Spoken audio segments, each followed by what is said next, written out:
Kristian, can you hear me? I can. Yeah, really well. Yourself? That's good. Nice and clear. Beautiful. Awesome. Man, thanks for jumping on the call this morning. Oh, mate, I was really excited to do so for sure. I saw your post up. It was just on point. One of your recent posts, and and I was just like, man, all right, let's make it happen. So how did you? I'll start with the usual questions. How did you get into this? How did you get into taking a stand for men and relationships? That's a good one. I mean, it definitely stems back to high school for me. Yeah. I really struggled with, feeling like I wasn't masculine enough. And, I grew up you're in Melbourne, yeah? Yes. Yeah. Yeah. Do you know Albury Wodonga? Yes. so, so I grew up in Albury Wodonga, and yeah, it was just like the whole thing about like play footy, drink beer, be loud, be rough, be aggressive. Like that was what I thought it was supposed to be. And yeah, that really affected me of like, I've got a perception of what a man is supposed to be. I don't believe I fit that criteria. And so that's kind of that affected like my confidence with girls and stuff in high school. And that was probably the catalyst the earliest one I can track back to that made me go, oh, like I can do something about this. Yeah. Yeah. Yeah, look, it's funny. I get to speak to a lot of people, but there's definitely a theme of discovery that occurs one way or another. Yeah. That leads us down a path of, eventually mastery of something that initially was sometimes quite problematic. Yeah. And I often wonder, without those circumstances, whether or not we would have the skill sets that we have or have the situation that we have. Now, Albury Wodonga, for those of my listeners that are in America, because I've got quite a bunch of people that'll be tuning in from the US, is I would say a more of a rural or country area. And it's certainly not a big city. And there's, I haven't spent a lot of time there, but it is a little bit isolated. So in terms of that experience in high school, and the lessons or the experiences that you had there, the eventual transition into coaching other men around this area. Can you just sort of explain how your path was in that regard? How my path was? Yeah. Do you mean like, just kind of the steps that However you would out? describe it. I mean, did you have some key mentors that you've worked with? So for me, like I grew up playing basketball, and I think I'm naturally studious, like whether it was due to conditioning, astrology, like shit, I don't know. Yeah. But like I've always been naturally studious, and I was the type of dude who would hire a Michael Jordan video on the weekend, like VHS style. Is that what they're called? Yeah. Like the thick ones you put in. And I would watch it, and then I would rewind it, and then I would put it in slow-mo. And I would do that with like all of my favorite basketball players. And I would like study, like, did they start their moves like high to low? Did they go low to high? Did they set up the move with, like a counter move beforehand to like fake that was the thing? How many steps out from the defender, and yes, so like that was just me from a young age. And so because I played basketball at a high level, Like I naturally like self-educated myself in that, and that led me to things like visualization, psychology, you know, that side of performance. And it was a very early on in my life, actually. Like I was still a teenager when I had this moment of, if I've created the cage, then I have to have the key as well. It was just like, Yeah. it's just, Ooh. yeah, I know, right? Yeah. It was a moment. I think I was on the downball courts, like I was like 15 or 17 or something, and I just got that. And yeah, that really led me to, it's like, well, this thing is cool. Like psychology is cool, and for whatever reason, I've always had a fascination with like the the depth of things. Like so, Eastern medicine and healing and philosophies and shamanism. That really, like, I took a path with that. But yeah, to like, how did I get here? Yeah, like I just kept studying, right? Like I just followed my curiosity. So I kept studying, moved up to the Gold Coast. I had a mentor who then eventually led me to my first like real mentor, which a lot of people probably know. JP Sears, Yeah. redhead comedian. Yeah. Yeah. So very famous dude on YouTube for his comedy. He was my first mentor in emotional coaching and emotional healing. And that's what he was doing when I met him when I was like 19 or 21. So he coached me, and then we became mentors and good friends.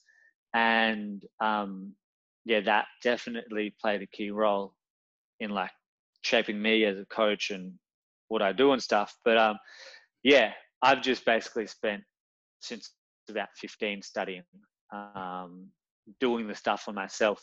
And then like when I just want to give that. Yeah, so it's actually been a long journey with indecision and lack of clarity. Um, because yeah, I just had some shit around putting a fork in the fucking ground and saying, hey, this is the This is result I it. can get. Yeah. Yeah. Yeah. I had so like, it was until like literally weeks ago, right? Like I've been doing stuff from then for years, but until weeks ago, I was just like, don't know what you know? And it was just like, okay. Yeah. I saw you took a stand. Mm. So what was it that tipped you to draw a line in the sand? Because sometimes, you know, sometimes people are doing their thing, and then there are other times when you see someone go, no, Mm. this is for this moment. I'm playing this game, and I'm standing my ground here. Yeah. You see people do that, and I saw you do that, and I'm like, okay, he's here. Yeah. Yeah. What was it that tipped you to just draw a line? One, I got fed up, man. Two, Kobe Bryant's death. I'm sure you know who he Yeah. is. So that really, that was interesting. Like he is one of the greatest basketball players of all time. Was described as a killer, you know, that instinct of I'm going to finish this and win. And it just made me like seeing how much the world was impacted by his sudden passing. Like people that weren't even basketball fans, like Yeah. knew who he was, and I was like I literally have chills right now, which really happens. But I was like, fuck, that's a fucking legacy. Hmm. Yeah, like if I died tomorrow, no one would have a clue. Like, yeah, my mom and people in my dance community and people, yeah, like some people would. But like, come on, like Kobe Bryant, that the impact of his legacy and how I was watching some of his stuff, and he was like, he just said 1% each day, and it's not a new thing, but it just got me in a moment in a way of like, wow, just focusing on 1% each day. And yeah, I was just fed up. I was fed up, and I had conversations with people. Like I had conversations with people who are like friends of mine. They're successful. They're doing the thing, and I just brought it to the table. You know, I'm like, I'm fed up, but these things like they're in my way, and so they just helped me. I'm like bringing all the stuff to the table. But what about this? What about this? And they just kept, really reflecting back and helped me. And yeah, I was like, cool, I'm doing the thing. So you mentioned around Kobe and his impact, and Yeah. being able to hear it. This is one thing that with coaching does become apparent the longer you do it. And I know you know this is sometimes, people will hear the message, but then hear it from some particular person at the right time. They've probably possibly heard it before, and it just drops. It just connects. Yeah. And in those moments, you can try and set those up, but there is a mechanism at play that we can't control necessarily. Not that I've seen that we can. That sets those things in play. And I think when you are living in your genius, but playing your best game, you are more likely to be that person that is in the right place at the right time, dropping those messages for others. Yeah. Part of that claiming of that is a killer instinct. It is I'm making that stand. When it comes to, because I know you know a lot about this, when it comes to that killer instinct and the modern masculine man, what are some of the cages that we've built around ourselves, and how does that killer instinct play part of the key? Oh yeah, I was feeling that one. Shit. I love that. Modern masculine man. Some of the cages. Yeah. First one is shame around cock energy. It's the first thing I wrote about this yesterday. Oh yeah. I love this shit.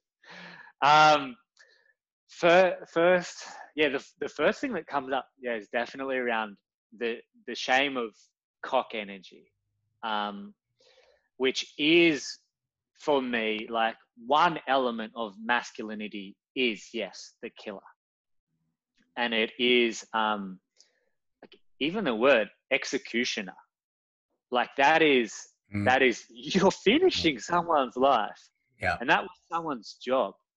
And so when we talk about to execute, that's what it means, is to get the job done. And I guess I have a huge take on the history of how this has played out, and how war has really done men wrong. Yeah. And things like patriarchy and stuff as well. And I just want to asterisk that and say I think there's enormous benefit comes from patriarchal structure. Yeah. I have to say that, because it's too one-sided and naive to be like patriarchy is the reason why everything in our world is wrong. I went way back to research that, and it had enormous benefit and still possesses enormous benefit. But yeah, just to bring it back to, I guess, the individual, is I think there's a lot of shame that men experience, whether they've been conditioned into it by family, parents, women, society, bullying at school. But yeah, it often does come back to just like, I've been told that I'm dangerous if I, am too aggressive, or I'm too direct, or I'm too big, I'm too physical, I'm too masculine. Yeah, that's really what it comes back to. Yeah, that message is getting pushed onto young boys, young men teenagers as they're growing up, um, and especially with the dynamics of a largely female education system or a female-run education system, the high number of single-parent families or families where the mum is the main caretaker and there may not be a masculine role model. Those messages from society, they're doing a lot of damage. And the message is continually, it appears to be, from what I've seen, from what I've experienced, it does appear to be that a lot of those innate energetic traits of being a man or being a boy are bad, are inherently bad. And it's a big problem. So obviously you again, you know a lot about this dynamic, like what's been working with the guys that you have in the past, and you, sort of your experience. What can you expand on that a little bit? Yeah, for sure. A lot of people just straight up don't know how to be with masculinity. Yeah, like, you know, I'm talking about from an early age. Like, I think it's a great point about a predominantly female populated education system. I'd be curious about statistics on that, actually. But yeah, you It's know, around, of like around 80% female okay, teachers. Yeah, right. if not higher. I had, that's not the exact statistic, but I know it's around that. And is that what, Australia, Yeah, worldwide? that would most likely be Australia, America. Yeah, I can see that. Yeah, you know, from things like, you know, like boys love fucking wrestling, and like part of one of the most unique and fun things for me about being a man is banter. And I know, like, women have it in their own way. But yeah, like the banter that comes with, like, people don't get, I think, how much banter is actually bonding for men. Like, I used to work for an organization called the Man Cave. We're based here in Melbourne, and we do workshops. Well, they do workshops in schools predominantly with teenage boys around masculinity, emotional intelligence, and expression. And basically, they get people to, you know, we would get boys to learn how to share, and that it's socially acceptable, and that it's relieving and it's beneficial. And it's an awesome organization. And one of the things that we were so purposeful about was play. And but like, some people think it's just boys mucking around. It's just men mucking around. And yeah, depending on the age that you're at, there's discernment. Like, I think the individual needs discernment for the situation and their age and like whatever. But that's one of the things that bonds us, is play, banter, fucking around, messing around. So to come back to your question, well, I open that saying, yeah, I just think a lot of people don't know how to be with masculinity. And we've lost, I know I'm diverging, but this was on my mind. I don't think many people have good masculine role models, like good examples of how to be in your heart and masculine at the same time. It kind of seems like it's become one or the other.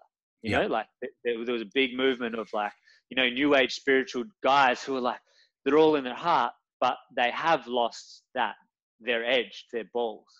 And then oftentimes it's the other way around. You know, it's like the dude who can't connect to his heart or feels like he's not allowed to, and so he's all down in his balls, or he's probably, you know, and he's aggressive and angry, and but honestly, that is not really being your balls, that's just, there's a whole heap of like distorted energy going on, etc. So yeah, what, just remind me of the question again, because I had Yes. something on. Yeah. So this dynamic of a predominantly feminized society, and there's arguments against this, and I'm not against.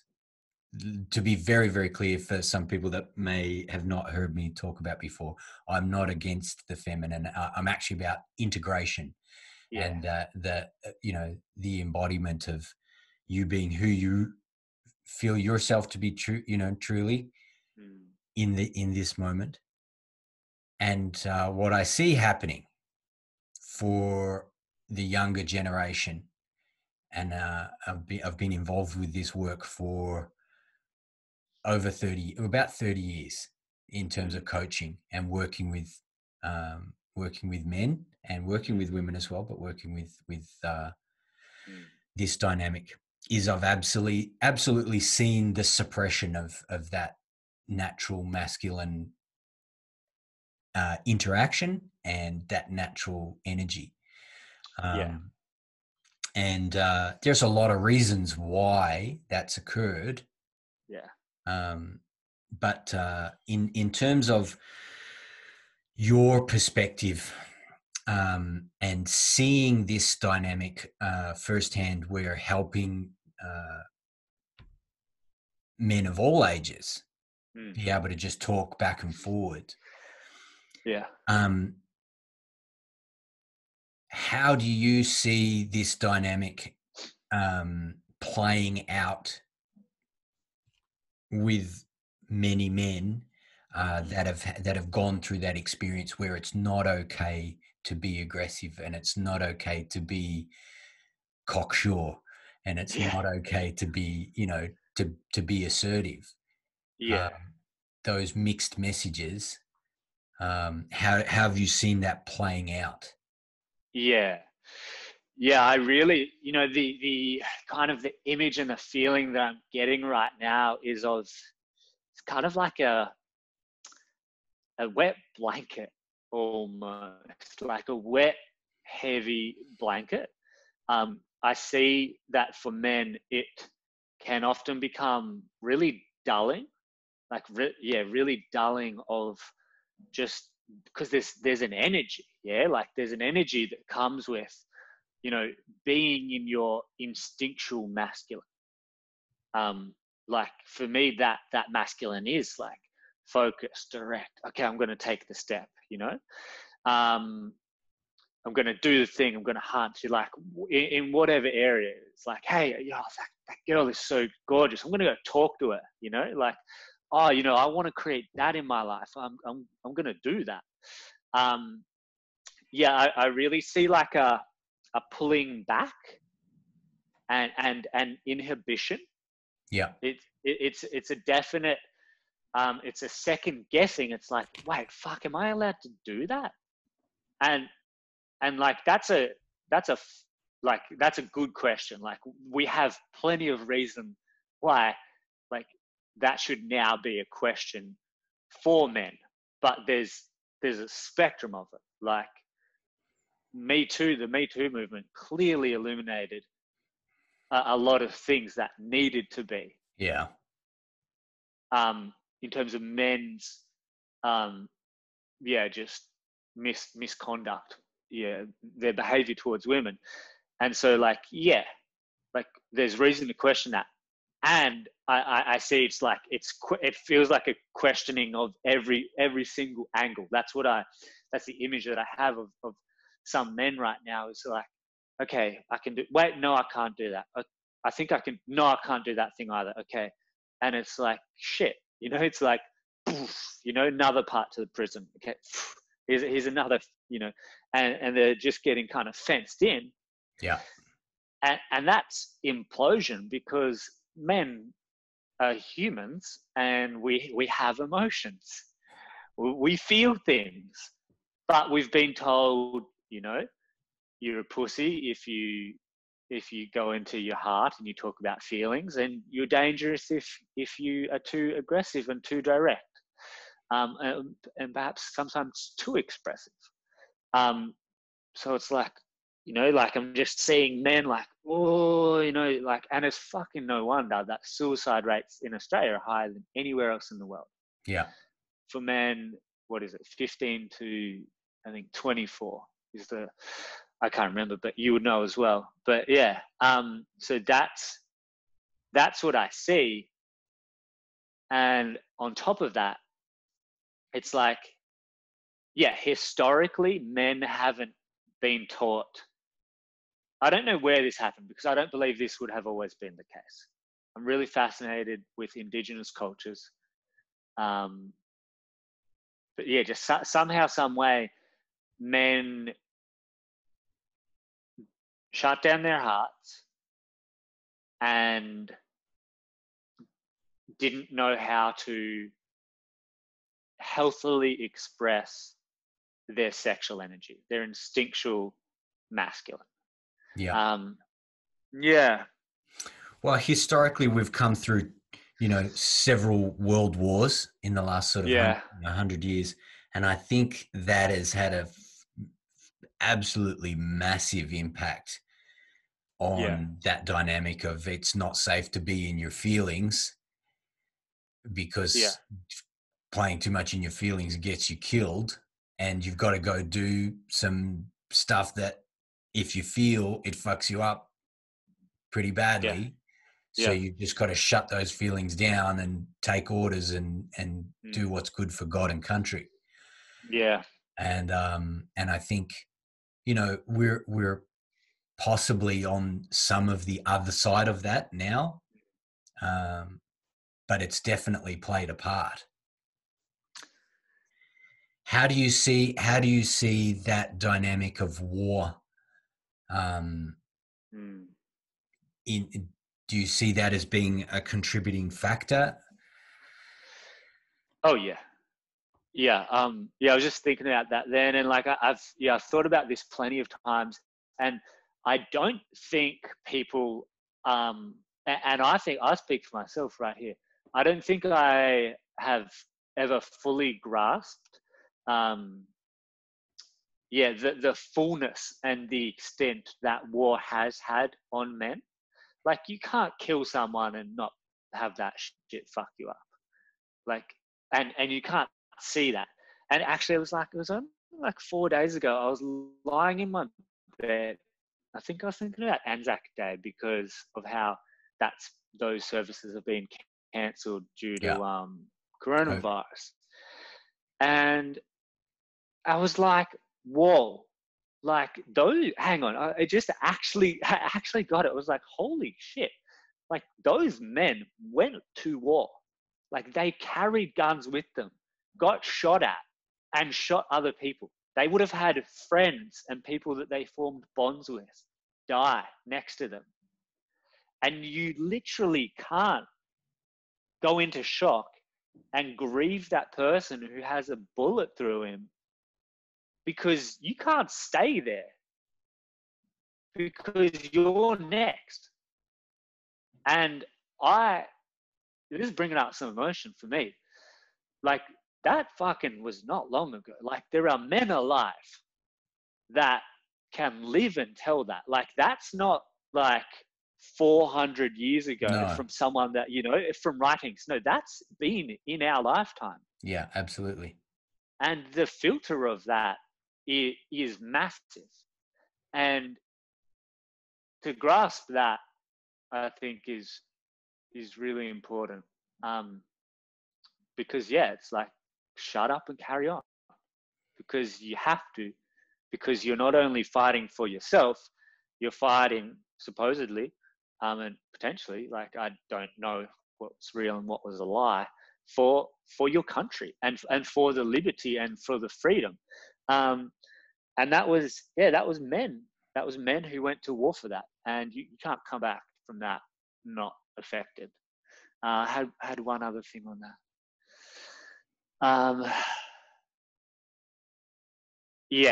Just the passing on of that is just so evident, from working with boys, of like, them actually saying, yeah, my dad, you know, and I'm talking about boys who are 13. So their dads are in their 40s to 50s and 60s, you know, like Gulf War, Afghanistan. right. Yeah. And their Timor. dads, their grandparents probably weren't there, and their dads are still telling them, you know, like, you know, we don't talk about stuff like that. Hmm. So it's still here, even though, like, in my bubble, I see so many, you know, incredible men able to express and feel and be in their cock and their heart and their mind. Yeah, it's still the predominant experience for men and boys. Yeah, look, I've got several friends who have served, and Wow. family members have served, but it's this interesting dynamic that I see. Um, there is unquestionably the damage that's caused, and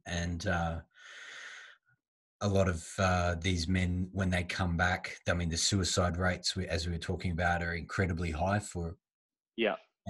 service people, um, especially frontline, and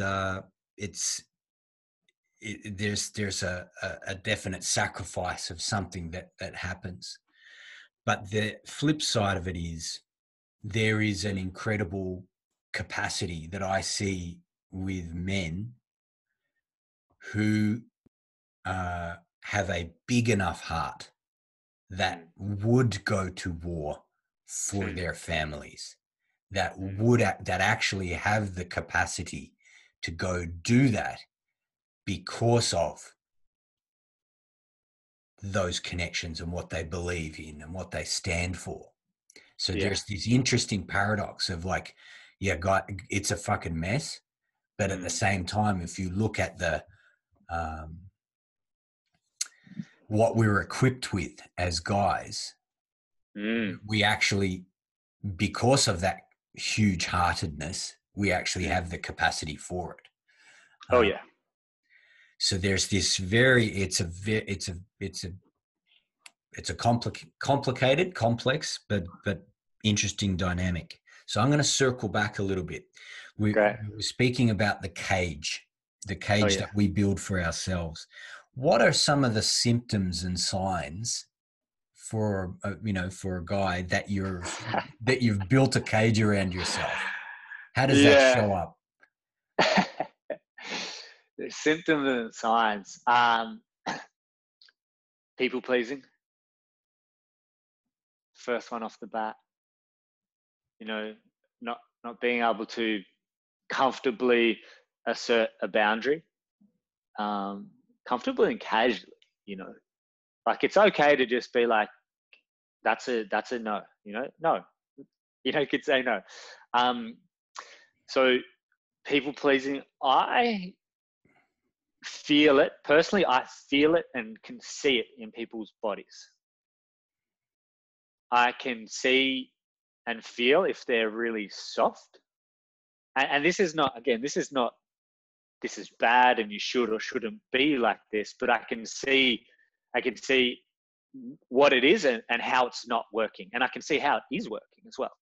So like I can see people that are really soft and considerate, but they can be overly considerate, you know, like overly considerate, you know, second guessing, like if I, you know, say this, if I ask for this thing, you know, like, am I going to be a dick? You know, thinking about that, like, oh, nah, you know, like that would be such a dick thing to do, you know, or worrying about coming across like that is a definite one, because now it's like you're second guessing just your natural desire and expression.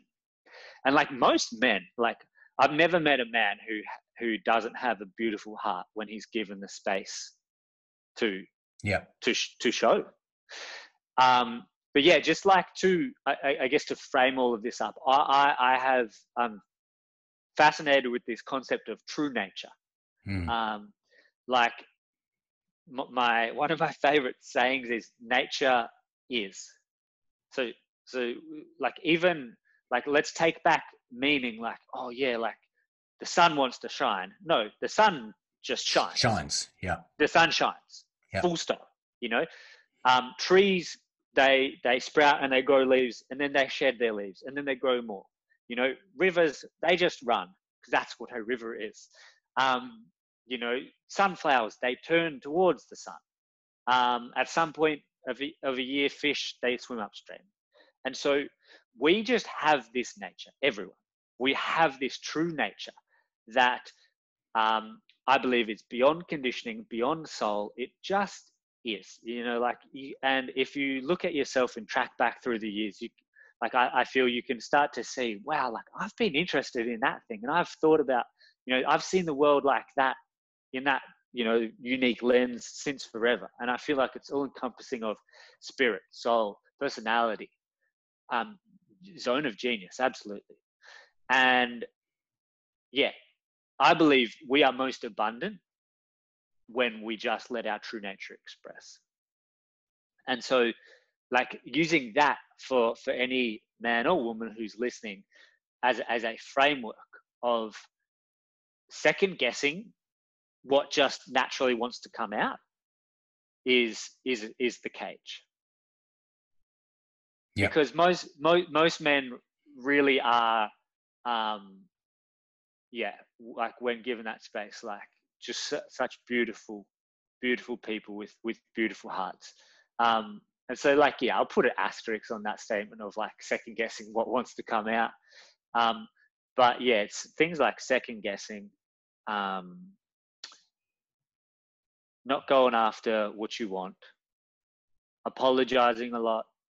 That's a big sign. Saying one thing, but then when someone else, especially like a partner perhaps, you know, says they want something else, just flaking and falling over and giving into that. And then things like in terms of realms of leadership and career and purpose, it's the same thing. It's just like, I don't know if I'm good enough for that. You know, what are people going to think? You know, am I going to be successful? I believe there's an element of the masculine, which is naturally daring.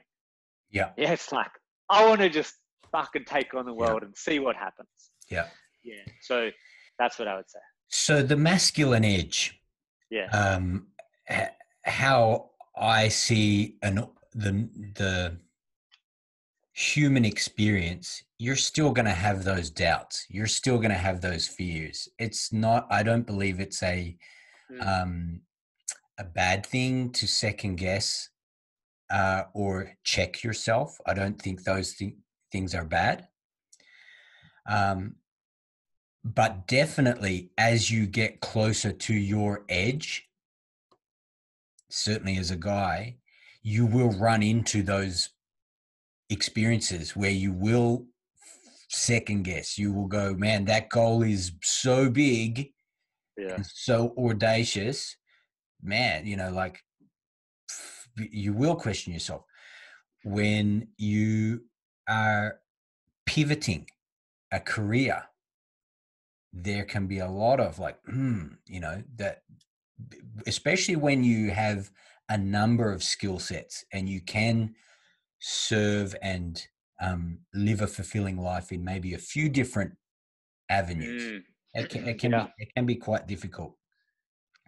Having other guys that you can banter with and bounce your edge off, I believe, is one of the ways to find that edge and to shore up your definiteness of purpose and your direction. And yes, you may still head one direction and then have to pivot a little bit and then make some adjustments. But that dynamic, first of all, I wanted to acknowledge what you're saying, because you're right.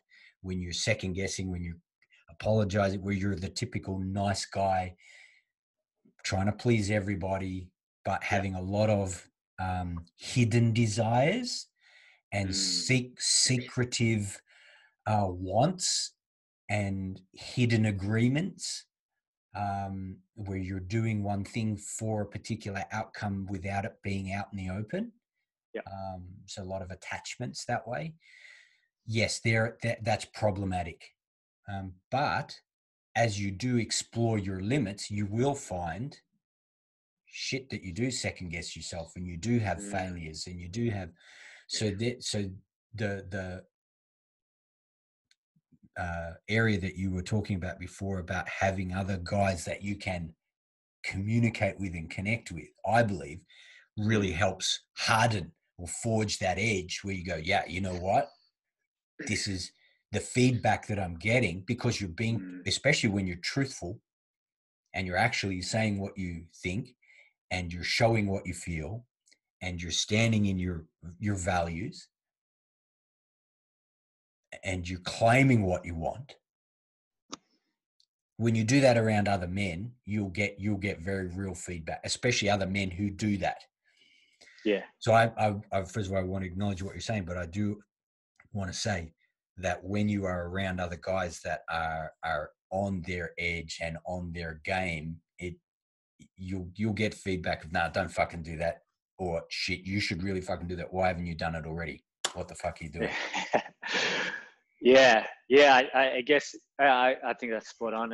What it brings up for me is the difference between second guessing like everyday things, Yeah. which, well, to me seem everyday things, like, can I even say this? Can I do that? Versus like fuck, like I'm making moves towards the thing, and yeah, it's big and it's scary and stuff like that. So yeah, I love what you just said. So in terms of making the steps to stop being a nice guy and to Yeah. to actually acknowledge what you really want, what are some of the steps that you can go through? Like for some of the listeners that maybe have had a desire or are in a situation where there's a lot of uncertainty, especially with all of this, COVID stuff that's happening, and a lot of the deep state talk that's really come to the forefront. There's a lot of fear and uncertainty. What Mm. what what is your advice for guys that are finding that, yes, they may need to pivot, or they're in a situation where they've acknowledged that they are not following through on their real desires? What are the steps that they can take to actually start to pivot out of being a nice guy and people pleasing, and to actually making themselves genuinely fulfilled and happy? Very loaded question, but So first thing, this was the post that you did see the other day. It's not that nice guys aren't, getting friend zoned because they are nice. They are getting friend zoned because they can only be nice. There's a huge difference. One is like, I'm a nice guy. The other is and I have, edge. Like I can choose that, right? It's embodied within me. And the other is just like, I've been conditioned out of my, my killer, my directness, and so I can only exist in the nice guy. And so like that's an archetype that relates to all of life, not just relationships. So career as well, health as well. So getting out of that is one of the biggest things that comes up is like, I don't want to be a dick. Like often it's been conditioned because like, I've seen men be bullied, be teased at school, and that was by the bully or by the jock. And so the association they make is, I don't like that, I'm not going to be like that. Yeah. And the element of that which they're talking about is that aggressor or the directness. And it just like, there's kind of that has tangents. Yeah. It's like, well, aggressive, if you actually look at aggressive, it's being direct. Yeah, that's one element of it. So they lose that element of it. Yeah. Because you can be direct and not aggressive, right? So just if you identify, if you can recognize yourself as a nice guy, as a people pleaser, as you're not taking on life in any area of your life, relationships, health, business, whatever. Yeah, the first thing I just want to say is like, you're not going to be a dick. Like you're a well-hearted person. Like I already know that about you. And if you do step over the line and be a dick to someone, that's okay. You know, like, hey, you know, like that's okay. The world doesn't end by like, you know, accidentally overstepping someone's boundary when you weren't even trying to. Like, you can say sorry, you know, you can have conversations, you can talk about things, right? Like, oh, why? You know, what didn't work for you in that situation, and what kind of relationship do we want? But yeah, so just the thing is, it's like, it's knowing that you can go there,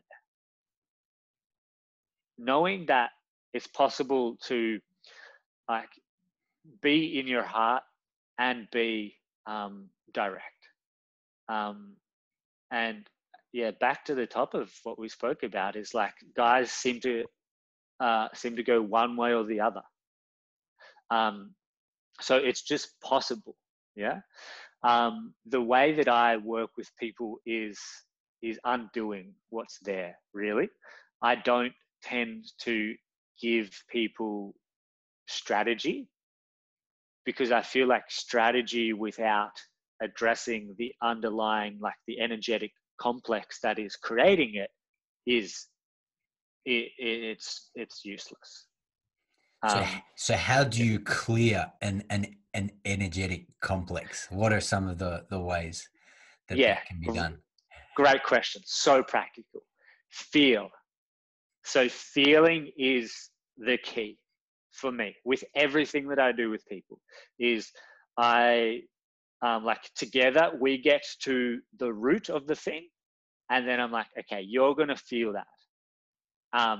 You know, for example, it might be, I was working with someone the other day. It was about his nice guy versus his inner jock, and he was like, yeah, like you know, I'm just worried that, like, there's this whole thing going on, right? It's like, he wanted, on one hand, he believed that jocks get women, and he wasn't one. So he was living out, I don't get women because I'm not a jock. And so he wants to connect to that part of himself because he believes that's what's going to get him women. But he also doesn't want to connect to that part of himself because he believes that will make him a dick. Yeah. So it's really important that like, you can start to question yourself and get to your own thinking, basically. And that's a series of questions. It's like, well, what does that bring up for me? Why do I feel like that? You know, why do I not want to connect to that part of myself? Or why am I avoiding that? Why am I pulled towards expressing this part of myself? So it's a lot of, like, for the guys, if they don't have a coach, it's a lot of self-coaching and self-questioning and digging and journaling. You know, like, be like, I often think I just investigate. That's how I feel about myself. I'm like, I will have conversations on paper with myself and just I'll pluck questions and hypotheticals out of anywhere. Like, okay, if I was in that, you know, if I was in that energy, which makes me feel uncomfortable, what's the next thought that comes up? What's the feeling? Yep. Oh, people would judge me as being arrogant. Oh, okay. And because the thing is, thoughts aren't true. They're just thoughts. And that's a whole other thing. But yeah, Well, they're part of the knots. They're part of the knots. So yeah, spelling, yeah, whether it's the words that we use and the when you combine them with the pictures that we're making, and yeah, whether we're in the pictures or we're outside of the pictures, and then the feelings that we hook onto those, you're binding things to yourself with those Yes. those thoughts and feelings and beliefs. And Yeah. so the exercise, the thinking on paper, where you're literally journaling and just write, it's super powerful, because you get to see those binding thoughts come into form on the paper, Yes. and you can turn your consciousness to really see itself in Yeah. those words. You can go, and you have a chance to make a new agreement, Yeah. or to undo it by seeing it. And Yeah. so that process is, if you don't have a coach Mm. that you can reach out to, and maybe you're not ready to speak to friends, like obviously if you just have good mates that you can speak to, that's another great way of just sounding stuff out. But if you either don't have that, or you're not ready to, and you've got the opportunity, that journaling, that sitting down and just journaling, it's very, very powerful. Yeah. One trick that you can do, it's not a trick, but let's say, I'm sure you've heard of this, but let's say you have that jock part of yourself Mm. that you identify with, but you reject. Mm. What you could do is put 3 chairs down in a space. Put 3 chairs down, and you have a jock jacket that you put on, and you would sit in one of the chairs, put the jock jacket on, and be the jock, and journal as the jock. So Mm. you actually embody that extreme version of that character. Then you can go and sit in the opposite seat, and you would do the super nice guy, and you would journal from that nice guy, and express and embody that version of yourself. And then there is a process that you can do where you actually integrate the two parts Mm. of those personas, because they're personas, to actually have them talk and integrate and sit in the one seat, because it's just you. Um, that's a powerful process that you can do by yourself, Spot on. um, and it's a beautiful one, because it creates wholeness, in the sense of Yes. recognizing that, yeah, we all have parts of our personality, and that's normal, and all of those parts are serving a purpose. Uh, Yeah. but parts of us will not like other parts of us, Mm. and the Jungian shadow type work that you can do, where you look at the parts that you don't like, and uh, integrate yourself with them. That's a lifelong process. Yes. In terms of that shadow work, or that integrating work, um, what what's your, because I'm just going on a bit of a rant. What's your take on this? That those steps for integration, and I guess how would you know? How would you know that you are integrating? That second part is such a good question. How would you know it's integrating?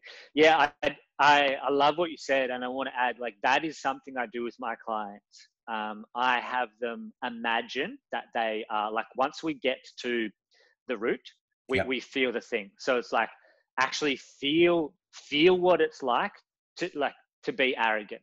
If that's the thing, like, feel what it's like to be a dick. And so I'll get people to actually just have their eyes closed and, feel what it is like if they were in that energy.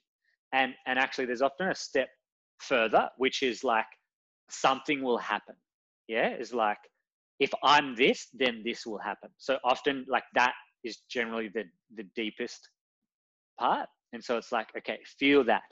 Oh, you don't want to be alone. Okay, so you don't want to be alone, so therefore you don't be a dick, because you think being a dick is going to have people walk away from you. So your compensation is to be a people pleaser. But if you come back down to the root and just feel what it is like being alone, being a lonely child, being a cast out, being, you know, abandoned, whatever, the identity of that. And breathe, like literally. And sound. That's one of the, that's really key, is breathing, sounding, and then letting yourself move if you need to. So you really embody it. You really put it on. Well, not put it on, let it be through, let it happen through you. Yeah. So yeah, like not a forced acting, but just feeling and like sit in it, knowing that it's just a feeling. Yeah. Because this is, if I could give this one statement, probably this may be it, is almost everything in your life is created by the feeling you're trying to avoid, or the feeling that you're trying to get. You know, it's like, I don't want to be a dick, so I do this. But if you can just, and I've said that better, I was thinking back to a time where I said that really good, it came out organically. But it's like, if you are afraid of feeling alone, then you won't let yourself, like, you'll do whatever it takes to not be alone.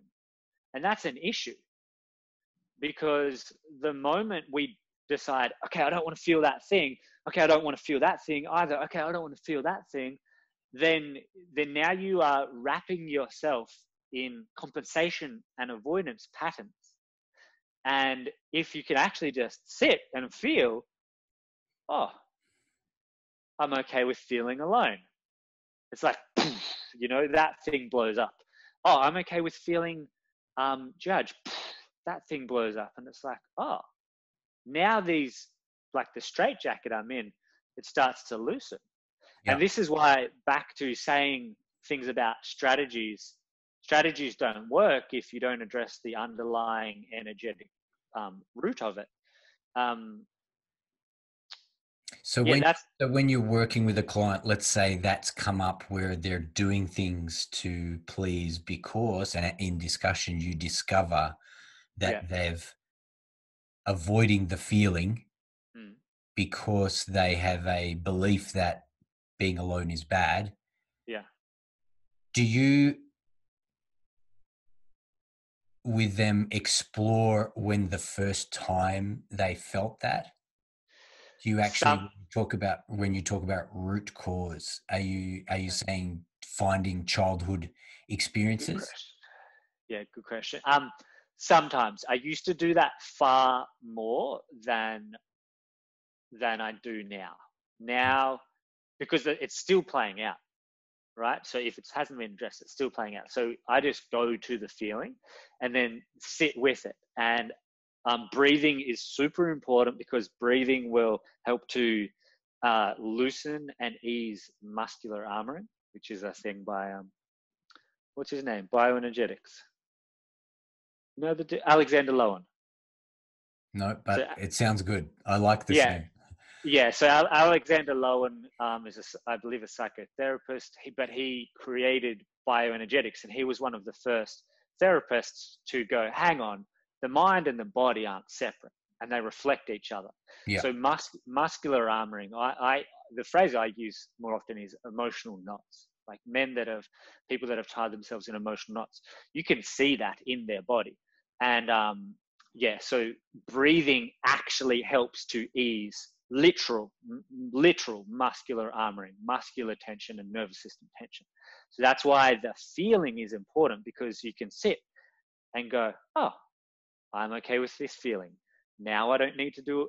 And then the compensation patterns, the whole stream of it, it will often naturally just fall away. Yeah, instead of it being here and you're like, do this thing, do this tactic, work on this. It's like, no, you haven't addressed the thing. It's not going to work, because you get it here and it's gone.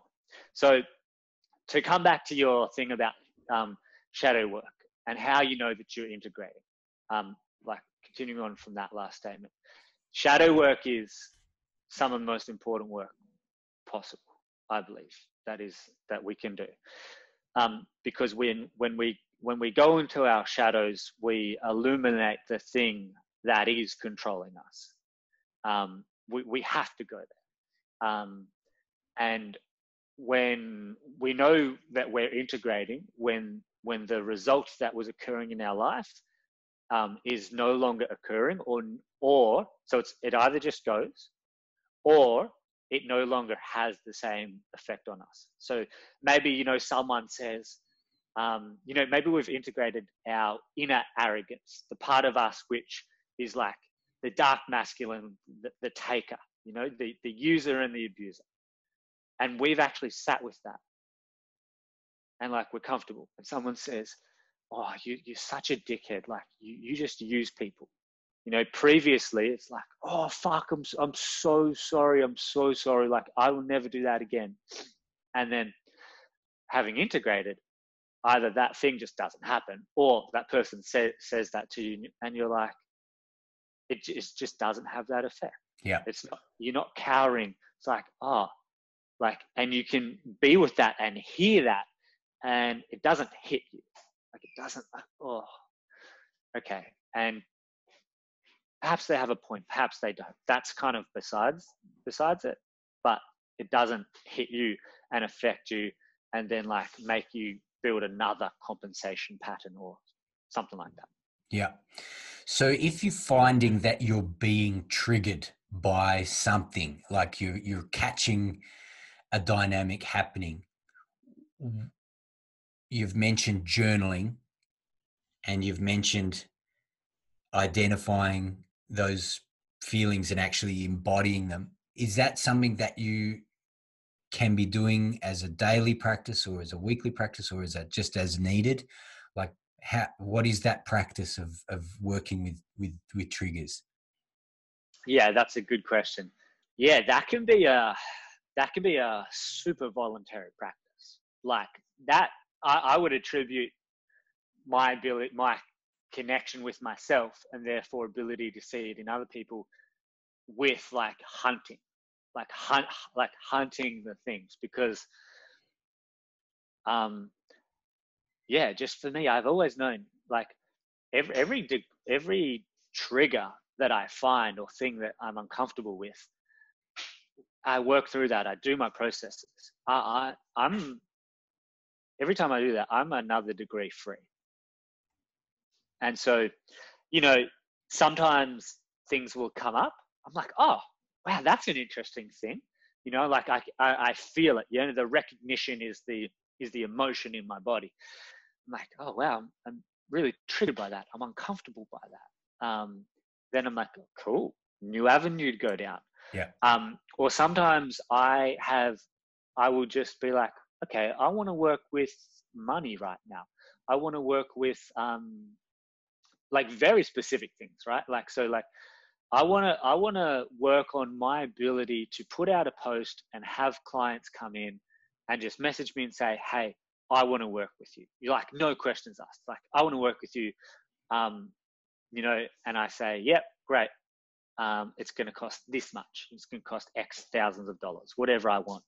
And they're like, yeah, cool. And they pay me, right? So you can actually work on that, because the place I choose to operate from is your life shows you what you believe more than what you think you actually believe. Yep. So like, some people, they're like, oh no, you're like, I don't believe that. But their life shows them that they do, because your beliefs have to show you your life, because all that our beliefs are trying to do is prove themselves correct. Because if our beliefs are like the ground that we stand on, in my opinion, and so this is why belief change is really difficult if you don't know how to do it correctly, because it is literally like, all right, I've got all my beliefs, I'm good, because beliefs is predictability. If I have a belief, I now know how I can navigate the world. Now I feel a sense of safety. The moment we start to try to change our beliefs, it's literally like, oh, is there an earthquake happening? It could be a 1 on the Richter scale. It could be a freaking 9. So your beliefs will, and just to wrap that up, you need to believe things to feel safe. And so that is why even though you might consciously think something, if it's not happening in your life, you actually don't believe it because you're not proving it true to yourself. That can be a bit of a head fuck. So, like, I will go into the situation I desire, and I will go into that. And I'm like, if I just sit with and imagine the reality of someone messaging me, just what I said, what comes up for me? And I'll sit with it, And actually, to give you an example from yesterday, I had someone message me and they were super keen. We had a call, they were super keen. And then they got back to me and said, I can't afford it right now. And like, that conversation is still ongoing. But what I did with myself was sit with that. And what came up was being second. I was like, I felt like a second place beauty pageant girl, or like second on the podium. And what came up in me was, if I had the experience that I wanted of like people just booking in, like no questions asked, and like being first, I felt like I was going to get shot down. Ooh. That's what it came up. And I can trace that back to childhood. Like, I was told, I was arrogant, I was show off. So it was like, okay. And so what really came up was like, okay, if I make myself second best, it's like, I still get some shine, I'm still pretty visible. I still get seen, but I'm not number one. And I get to hide from being number one and from being the best. And I just saw it across my whole life. I saw it in basketball when I was a very good basketball player. I saw it in my life where, like, if I was playing one-on-one with someone and I knew I could annihilate them, I wouldn't, because like I could see their temper. And I was like, oh, fuck, okay, I'm going to win, but I'm going to take it easy. Or sometimes I would just start losing. And so that's what I mean by, like, a trigger can come up and it's like, great, I work with you today. Or I can actively go, like, what is the experience I want to have on earth? And then sit with it. I imagine it. This is the blueprint. I imagine it. And then I sit with what comes up with that. And it'll be some resistance, it'll be nervousness, and then like it might be real simple, or there might be times when I have to, ask more questions and self-inquire. But yeah, that was the one, second place beauty pageant girl, because, I couldn't just be the fucking man. Yeah. It's a rabbit hole. Yep. Like, genuine inquiries, it's a rabbit hole. So can I say something about that? Go for it. Like, okay, so a lot of people, like, okay, that might seem daunting as fuck to some people. That might be like, man, like, I don't fucking have that awareness. How am I going to do that? It doesn't. That's not true. Yeah, it's just like, it is at the very bare basis. It is self-inquiry and feeling. Yeah. It's like, what is the thing you don't want, or what is the thing that you do want? Go down the rabbit hole. Feel what comes up along the way, because it's the feeling that, like I said earlier, if you can't feel something, you'll create all the things to avoid feeling that thing. So it's just inquire, feel, breathe, actually feel it, and don't resist it. Yeah. Even resistance, like, resistance. Okay, welcome. So in the process of clearing and living this way, and still being in your heart, and getting clear on what you want and what you don't want and being okay with that. Mm.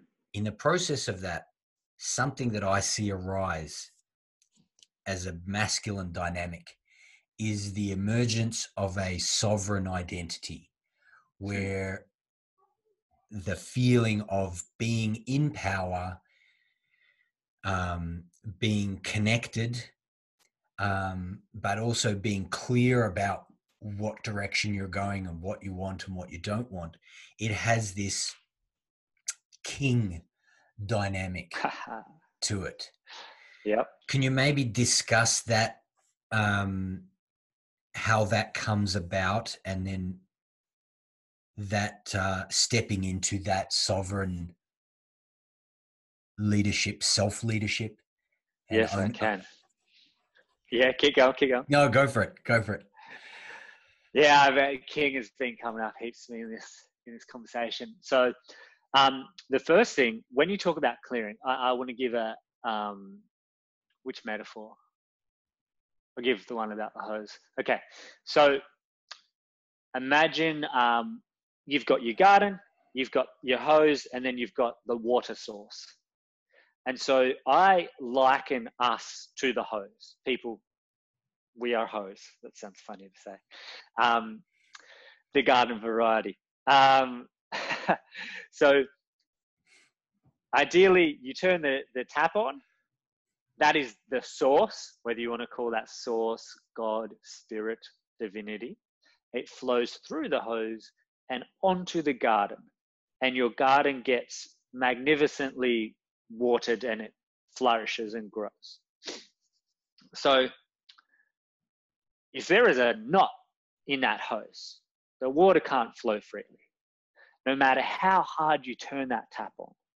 If there is a knot, that pressure will just build and build and build and build. And this is why when I was referring to muscular armoring before, I also called it emotional knots. For me, they are synonymous. Yeah. So when you talk about clearing, that is kind of what happens is it's like we release the knot and now the water just flows freely. And now the garden, which is the metaphors for our life, now it naturally just comes about. But you imagine like multiple knots in that hose, 10, 20, 30, men all through their life being conditioned. Do this, don't do this. Boys don't cry, harden up. Men only think with their cocks. Men only want one thing. Don't be too aggressive. Okay, and now there's the new movement. Okay, men should be vulnerable. Men should know how to show their emotions. Oh, but they shouldn't do it too much. Like, it's just knots and knots and knots in the hose. And so it's like, that's why I said I can see it in men's bodies. I can see if they're rigid. I can see if they're overweight. I can see if their energy is dull. I can see if they're wiry. I can see it and I can feel it. And so that is the clearing process, is clearing the knots, clearing the emotional knots, so that your life can just be beautifully reflected back from your true nature. If we circle back to that. So even the word king excites the shit out of me. For me, the king archetype, to put it in more story archetypal sense, is like the king stands on top of the hill and nothing is there. It's just a bare hill. And he stands there, nothing created. And he has a vision from the heart, I believe, of, this is going to be the kingdom. Over there is going to be the fields. Over there is going to be the stable for my majestic horses. Over there is the school. Over there is the market or whatever. There is the kingdom, the palace, and it shall flourish. Yeah, I really want to emphasize. I've had conversations with some women that when I talk about men being kings, they have just a resistance to that because of what they associate the king with. Yeah, I have a belief that there's a difference between immature immature boy psychology, and that's not to call boys immature, but there is an element of immature boy psychology and mature man psychology. And the boy wants power for himself. The healthy man wants power and good for everyone who is in their kingdom. And so, so that's that vision from the heart that men start to step into as a king, and they know what they want and what they don't want. And importantly, in the kingdom, you have to have boundaries, of course. So it's not a kingdom without boundaries. You know, it's like if I left my apartment door open and said, walk on in, people could just come in and shit in my toilet. They could drink my milk. They could cook my eggs and then just fucking leave. I'm like, well, I don't want that experience of life. So I'm going to have my door closed. You know, that's a boundary, right? So to get there, absolutely, the path of self-inquiry, you got to be on it, because you have to know who you are and what you want, like from within, to create that through yourself and create that externally.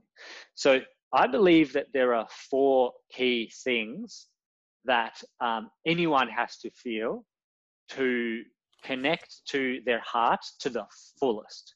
And this doesn't mean you can't do that without these 4 things, but to the fullest. That is safety, trust, permission, and self-worth. And they, to me, are the foundation of expression. Yeah, like almost everything seems to come back to one of those things. And they're each unique. And it's kind of like Maslow's hierarchy of needs. It's like, I made this up. So it's like Kristian's hierarchy of like needs for embodied expression. Yeah. So yeah, feeling a sense of safety, that I am safe as who I am. I am safe, like my desires are safe. My vision is safe. Yeah. Because if we don't feel that who we are is safe and our desires are safe and sacred, we'll never honor them. So you will never even start on that path, or perhaps we do, but we keep self-sabotaging. Same with trust. Like, can I trust myself? Can I trust myself to produce the thing? Can I trust myself to produce the thing and stay there? Then permission. For me, permission is like the club. You know, like there's a line, you get into the club, and there's a rope, and the bouncer says yes or no. Well, permission is like we start to move up the chain, and it's like, am I going to permit myself? Because I think when people step into permission, what I really see, in safety, I see groundedness. In permission, I see people actually starting to go outwards. It's like, I'm going to permit myself to wear these types of clothes. I'm going to permit myself to say no when I mean it. You know, that's what it feels like for me, more outwards. And then self-worth is, do I deserve the thing? Am I inherently worthy? As a question, am I worth creating that? Do I deserve experiencing that? And again, if the answer is no, you never fully have it, even if you actually have it physically. You never fully have it and be able to experience it. And so those things, for me, are ingredients that are the foundation for like beautiful creation. Because now I feel all of those things to some degree at least, and now I can step and operate and work in the world. And yes, for me, vision does come from the heart.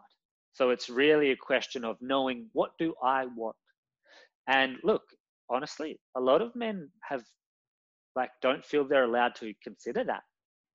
You know, you talk about war, we were soldiers and pawns, and, you know, we were used, like we were given orders. Just like, you know, like I order my hand, well, I think about picking my drink bottle up. Okay, I'm now picking it up. It's like, you don't really have, my hand doesn't have a say in that. I have a say in that.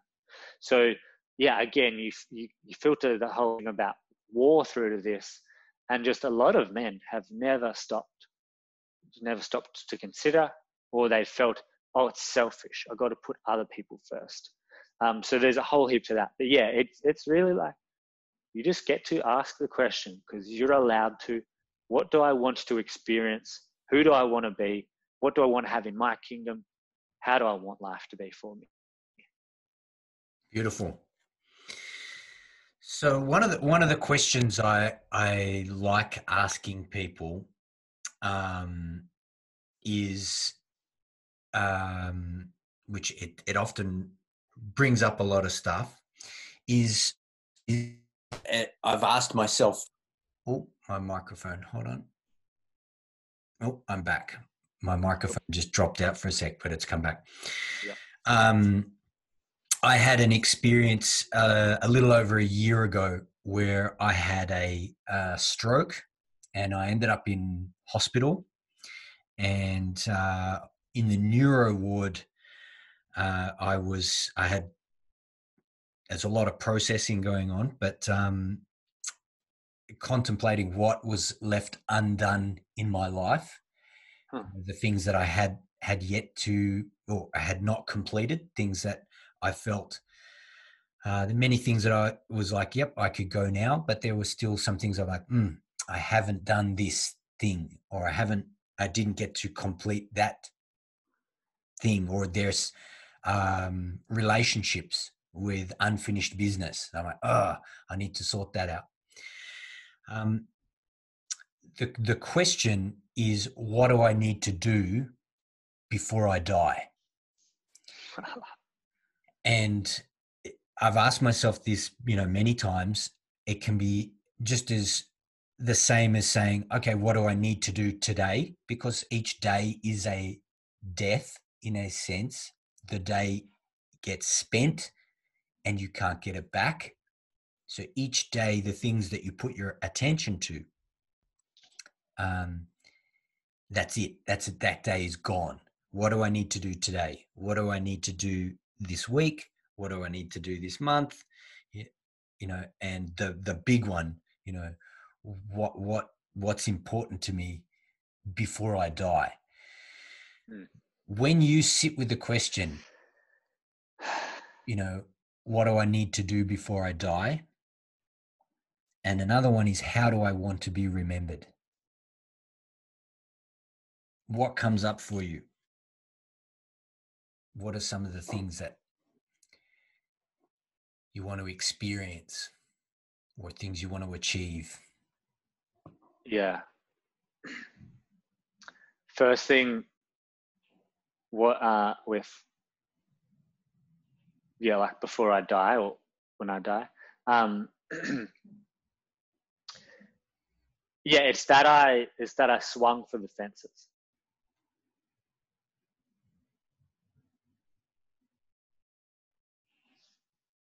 And yes, I want certain results, and I want to live life a certain way. Currently, I want more financial freedom.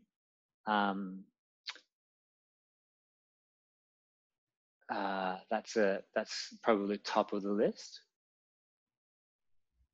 And and all the things that I've created from and with that. But yeah, it's actually that I did just swing for the fences and showed up. Yeah, I didn't pussy away my life because I wouldn't show up to feeling what I need to feel. And actually, a friend said this. I ran a retreat with two friends recently, and this was one of the things at the retreat that he said. He said, I just made a declaration that I was going to feel whatever I need to feel to get the result that I want. And that comes back again to what I tried to say before, but didn't say it as beautifully as I had hoped, is that the reason why we're pretty much ever stopped is because of feeling. And so and to go full circle, talking about high school, when I didn't feel masculine enough, what I one of the catalysts was I got fed up with like just hesitating. I got fed up with like not stepping and doing the thing. And you know, with women, it became I would rather like take the leap and have you say no than for me to just wonder what if. Yeah. So that's probably it. So when someone wants to work with you, how can they get a hold of you? Facebook. Easiest way, just reach out. Yep.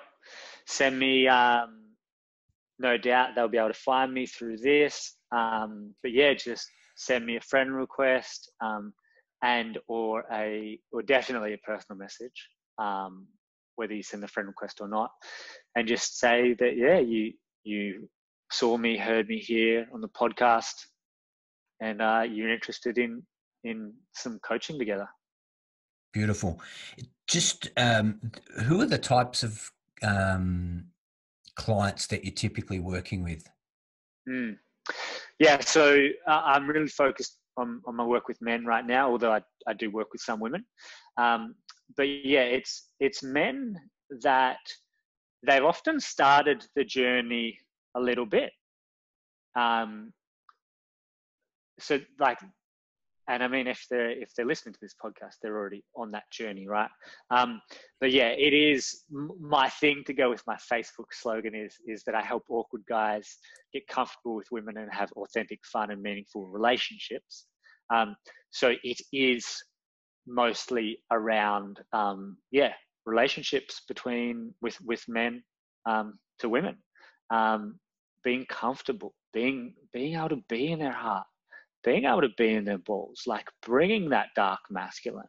And that filters into their life as well. Yeah, like it filters into their ability to be a leader in their own life and for other people. It filters in their ability to be a great friend, to be a great husband and dad as well, into how they see money. Like it changes a lot.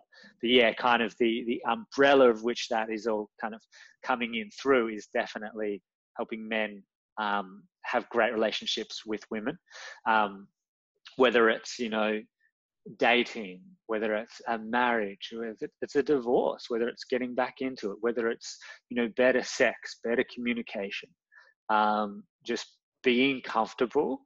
And the key is, right, like to do all of that, you've got to be comfortable with who you are. Yeah, like to be comfortable with women, you need to go to these places. And it's probably one of the most exciting things in the world for me to work on, when a guy's like, oh, I want to come to you for some coaching, mentoring, and I really want to work on my relationship with women. You know, I don't feel confident. I've got anxiety. It's like I got a soft spot, because like that was 100% me. You know, and I have done the work to, you know, clear this shit and learn, yes, some ways of practicing and some things, to just have extraordinary relationships with women, both romantic and platonic. Beautiful. Well, Yeah. you've been super generous with your time, and I deeply appreciate you speaking with me and sharing your wisdom and your insights.